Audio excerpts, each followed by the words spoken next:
Président, chers collègues, personne ne peut s'accommoder de la tragédie d'une expulsion.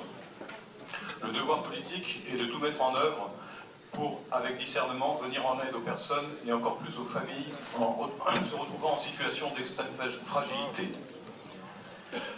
Ces deux délibérations sont une heureuse application de la loi Besson avec la contribution de la métropole, mais également l'abondement direct ou indirect de grands groupes tels que EDF ou Engie, ou encore des bailleurs sociaux.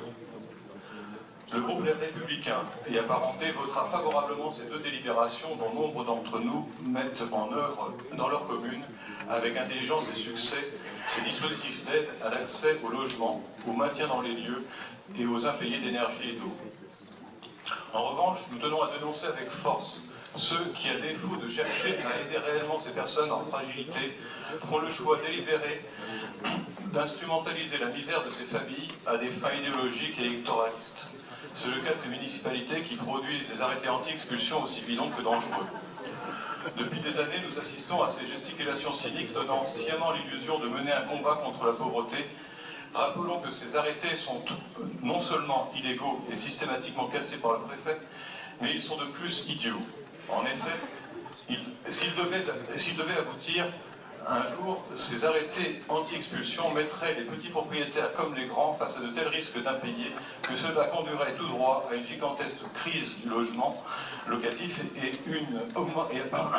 à une augmentation exponentielle des cautions.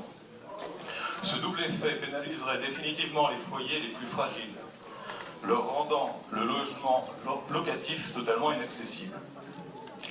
Le seul contexte qui pourrait permettre de mettre en œuvre de tels préceptes idéologiques serait de supprimer le principe de propriété et de rendre le logement obligatoire par l'État. Cela a déjà été expérimenté, c'était sous le régime soviétique et encore aujourd'hui en Corée du Nord, avec les ravages que l'on connaît tous en termes de misère économique, morale et sociale.